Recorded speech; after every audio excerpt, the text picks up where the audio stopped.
está el problema, o en las aurículas, en el tabique interventricular o en los ventrículos como tal. Como dice que ya hemos ido hablando sobre estos impulsos.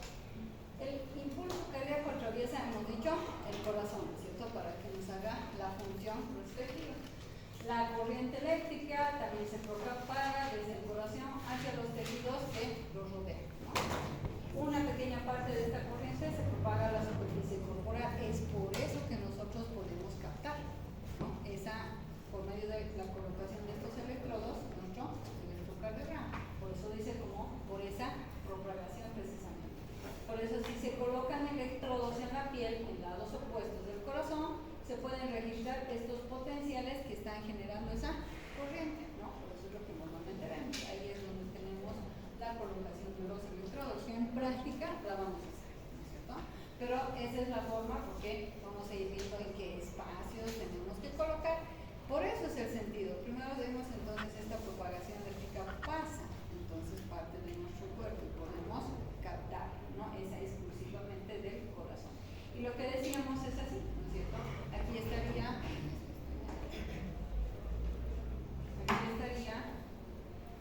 mi onda P, ¿no es cierto? La QRS y T. Y como ven, y es así donde pasa, ¿no es cierto? Entonces tengo mi onda P, en los aurículas, mi nódulo sinusal, que sería la interventricular Q, ventrículo derecho, ventrículo izquierdo, RS, ¿no es cierto? Y la repolarización sería mi onda D, ¿no es cierto? Lo que normalmente vemos, ¿sí? Entonces, eso, ¿no? Ahora, la onda P, entonces, que se estaba explicando, está producida en los potenciales eléctricos que generan cuando se despolarizan. Entonces, ¿quién es? Las aurículas, ¿sí? El complejo QRS, aquí es una forma resumida, formada por los potenciales que se generan cuando se despolarizan los ventrículos, pero aquí hemos visto por partecitas, ¿o no? ¿No es cierto? Hemos visto el tabique interventricular, mi onda Q, la parte del ventrículo derecho, mi onda R, y después mi S. Por tanto, como dice la onda P, como los componentes del complejo QRS son ondas de ¿qué? De despolarización. Vuelvo a preguntar, ¿qué es despolarización? Digo, repolarización, ¿qué sería? Entonces, ¿qué es al revés? Entonces, estas ondas serían despolarizaciones. La onda T está producido por los potenciales que se generan cuando los ventrículos se recuperan del estado de despolarización, ¿sí? Siempre vamos a un ritmo, ¿no? Hemos dicho, si fuera ya ahí mucho más rápido, ahí vamos a tener problemas. Tenemos un ritmo determinado, ¿no? Que va a ir nuestra despolarización, nuestra repolarización. Este proceso normalmente aparece en el músculo ventricular, como dice, 0,25 a y 0,35 segundos después de la despolarización. Estoy hablando en tiempo, porque después vamos a ir viendo las cuadrículas cuánto equivale, ¿vale? La onda T se conoce entonces como una onda de repolarización, ¿sí? Entonces, ¿cuáles son los componentes del electrocardiograma? Aquí hemos ido viendo. Entonces, la onda P, despolarización auricular, complejo QRS, despolarización ventricular, y mi T sería la repolarización ventricular. Y al ver esto, entonces, ya van viendo las cantidades que tienen en las cuadriculaciones. La despolarización, entonces, en condiciones normales, las membranas de las células cardíacas están en reposo con un potencial de menos 90 milivoltios, porque por si acaso, en el electrocardiograma se mide tiempo y voltios, ¿no es cierto? Eso es lo que vamos viendo. Pero aquí, como dice, es el potencial. Cuando llega un estímulo eléctrico, ¿desde quién? Desde el nódulo sinusal, desde el marcapaso. Cuando llega, se abren, ya sabemos, ¿ves? Los canales rápidos de sodio. Entonces, el sodio entra a la célula, cambia el potencial de membrana rápidamente a valores positivos, más 20 milivoltios, y esta fase es cero, ¿no? O sea, nos está mostrando cómo se hace el proceso de la despolarización, ¿sí? Y la repolarización, ¿qué es lo que pasa? luego de lo que ha dado la despolarización, se tiene que dar la repolarización, ¿no? Entonces la célula debe volver al estado de reposo y esto ocurre en varias fases. La 1 sería la repolarización. ¿Se acuerdan en la primera cuando hemos hablado de fases, ¿no es cierto? Las otras fases. La fase 1 sería repolarización inicial, que es el cierre de canales de sodio y salida transitoria de potasio. La fase 2 sería la meseta, que es una entrada lenta de calcio a través de los canales de tipo L, equilibrada con la salida de potasio. Entonces, como dice, esta meseta es clave para permitir el acoplamiento, excitación y contracción, ¿sí? Como sigo viendo en la parte del corazón. Después tenemos la parte de mi fase, genera contracción de las aurículas y luego de los ventrículos. Y tengo la fase después 3, que sería cierre de canales de calcio, salida sostenida de potasio, lo que devuelve el potencial hacia menos 90 milivoltios, porque ahí tenemos que empezar el reposo, cuando hemos dicho entonces que tiene que empezar el reposo en menos 90 milivoltios. Esto es un estado de reposo, ¿sí? Entonces, ¿qué estamos volviendo? Porque tiene que ser todo un circuito, ¿ve? Por eso, aquí hemos ido viendo. Se relaja entonces el músculo cardíaco y en el electrocardiograma la repolarización, o sea, todo eso que hay así, se muestra la onda T, ¿no es cierto? O sea, todo eso lo que ha pasado de la salida, ¿no es cierto? Del sodio, de la ionalización, del potasio de una forma inicial, entonces nos va a mostrar la repolarización como una onda T, ¿sí? La hiperpolarización que hemos hablado, ¿no es cierto? Hemos mencionado la hiperpolarización. Es más notable en células marcapasos. ¿Cuáles son? O sea, en el nódulo sinusal, en el aurículo ventricular. Entonces ahí es por eso donde se dice esta hiperpolarización, como dice, aunque puede observarse en otros miocitos bajo ciertas condiciones. Ocurre cuando, ¿se acuerdan? Cuando se daba la hiperpolarización, el exceso de potasio. Exacto, ¿no ve? Por eso dice, y eso también, ¿se acuerdan cuando hemos hablado de los estímulos simpáticos y parasimpáticos que también hacen eso? ¿No ve? La hiperpolarización cuando afecta. Entonces, por eso se abre cuando un exceso de canales de potasio, haciendo que la célula se vuelva más negativa que su estado de reposo. Por ejemplo, menos 100 milivoltios. ¿Cuánto hemos dicho que es lo normal? 90. Entonces, si estoy hablando 100, ya me pasa, ¿no es cierto? Es mucho más negativo, ¿no? Entonces, cuando sucede eso, es lo que generalmente vamos a hablar de la hiperpolarización. ¿Qué causas? Ya hemos visto, por ejemplo, una que un paciente sea parasimpático, como hemos dicho, ¿no? Que puede generar más este estímulo vagal, ¿no?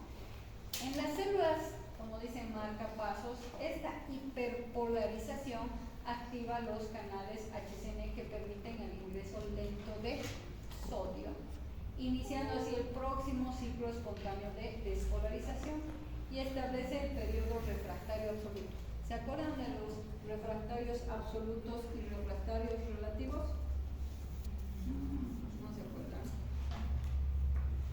Les he mostrado, hay un periodo refractario absoluto y hay un transitorio, ¿no?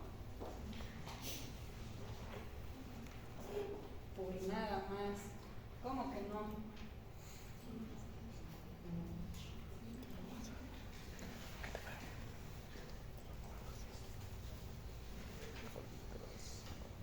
Les voy a mostrar.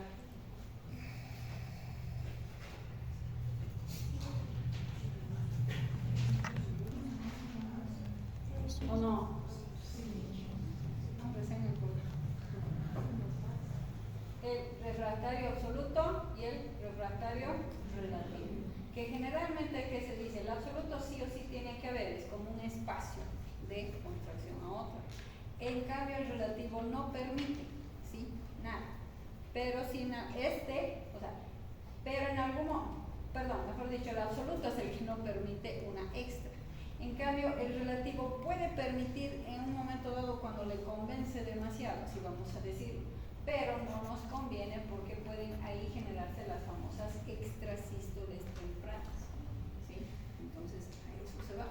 Lo que hemos dicho por eso que es el periodo, que hemos dicho aquí, refractario, absoluto, y ahí es donde se da, ¿no? Es un espacio de el ventricular de 0,25 a 0,30 y el auricular de 0,15 segundos. Este sí no permite que nadie vaya a aumentarse, ¿no? Él es absoluto, por eso es la palabra, ¿no? Él se mantiene en ese punto, en ese tiempo y no permite una extra más, ¿sí? Un extra potencial, una extra contracción, ¿sí? En cambio el relativo, por eso dice el relativo, y se puede hacer convencer, como que se mete uno más, pero ahí es cuando vamos a tener problemas, por eso se dice que se pueden dar las famosas extrasístoles, ¿no? Cuando se metió alguien que no debería hacer un ruido extra, ¿no? Por eso se dice hay una extrasístole cuando estoy auscultando, ¿sí? Entonces a eso se refiere esto de los periodos que hemos dicho. Entonces relativos y absolutos. Entonces no me digan que no, por eso después así me... Entonces, eso es lo que estábamos hablando. Precisamente como decía,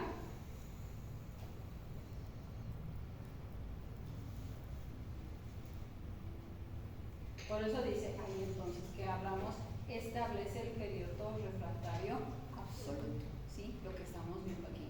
Previene arritmias al asegurar que cada contracción sea seguida de un periodo de recuperación. No permite a que venga a entrar otro, por eso les mostraba, ¿no es cierto? Esta parte del absoluto, estas contracciones. Cuando hay arritmias, porque otra cosa es la bradicardia y la taquicardia, ¿no es cierto? La arritmia, ¿qué es? Que no está yendo a un ritmo determinado. La taquicardia y la bradicardia son un enlentecimiento. Entonces, ¿cuáles son los componentes de mi electrocardiograma? Ya hemos visto la onda P, complejo QRS y onda T, ¿sí?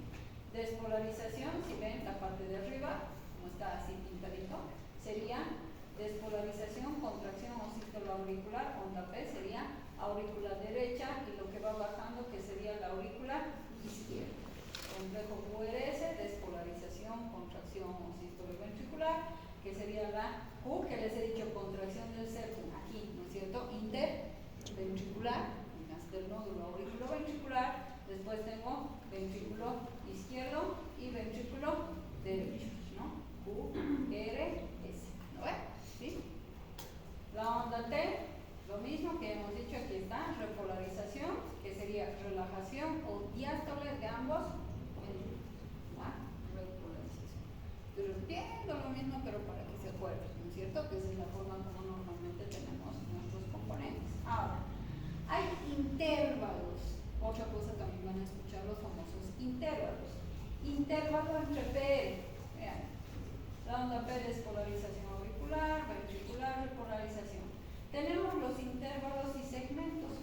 ¿Qué es el intervalo? Es la suma del segmento. Primero voy a hablar, ¿qué es el segmento? Es el espacio que existe entre el final de una onda y el comienzo de otra. Ese es un segmento, ¿sí? Y entonces intervalo sería la suma del segmento y uno o más ondas. ¿Qué sería entonces un segmento? Yo estoy hablando final de una onda y el comienzo de otra, ¿no es cierto? Está terminando, voy a tener todo un segmento. Y el intervalo va a ser la suma del segmento de uno más ondas, por eso tengo esta parte de los intervalos, ¿sí? Viendo la cuadrícula se van a ubicar mejor, ¿sí? En el mismo electrocardiograma. Principios físicos, bueno, eso es a veces cuando yo voy a ir sacando el eje cardíaco, que no es tan complicado, ¿no? Pero vamos a ir viendo, por ejemplo, aquí, para que vean cómo afecta. Si ustedes ven, no sé si lo van a ver, hay cargas positivas y cargas negativas, ¿no es cierto? Y acuérdense, cuando estas cambian, ¿no es cierto?, de movimiento, se van a hacer en un momento dado. Aquí, por ejemplo, cuando la flechita va a ir cambiando, aquí sería negativo y en la punta sería positivo. Acuérdense que mi flecha, la punta siempre significa positivo, la cola significa negativa, ¿sí? Y si ustedes se fijan, a medida que va a ir cambiando de posición, y lo negativo, acuérdense, ¿saben qué es? Las ondas para abajo, ¿sí? Se van a hacer para abajo, eso es negativo. Cuando la onda está para arriba es positivo, ¿sí? Entonces, por eso aquí me están mostrando, y después vamos a ver, ¿no?, cómo se va formando todo esto. Aquí, ¿qué está mostrando? La cola, entonces se hace negativo, si la voy de frente. Aquí donde está primero, positivo, es de esa forma, de acuerdo a lo que va a ir cambiando, se van mostrando las ondas, ¿no? Onda positiva o onda negativa. Y aquí me voy a ir quedando, como dice, la relación de la contracción auricular y ventricular con las ondas del electrocardiograma. Antes de que se pueda producir la contracción del músculo, la despolarización se debe propagar por todo el músculo para iniciar los procesos químicos de la contracción. ¿Y a qué me refiero procesos químicos? Esto del sodio, del potasio, ¿no es cierto?, de esos intercambios en membrana. La onda P se va a producir entonces al comienzo de contracción de mis aurículas, y el complejo QRS de ondas se produce al comienzo de la contracción de los ventrículos. Por muy que empiece interventricular, ¿no es cierto?, que tabique, ya está iniciándose, ¿no es cierto?, antes de la contracción. Y los ventrículos siguen contraídos hasta después de que se haya producido, ¿qué cosa? Porque siguen todavía así en sístole, ¿no? Y después se da, ¿qué cosa? La repolarización, que es después al final de la onda T, porque me está haciendo sístole, ¿no es cierto?, contracción, y después va a llegar un momento dado que tienen que hacer una repolarización, ¿no es cierto? Sí, ya tenemos un color, ¿no? Entonces, eso es lo que normalmente pasa en la parte de nuestro ámbito, y vamos a ir viendo tiempo, cuánto vale cada cuadradito, y ahí vamos a ver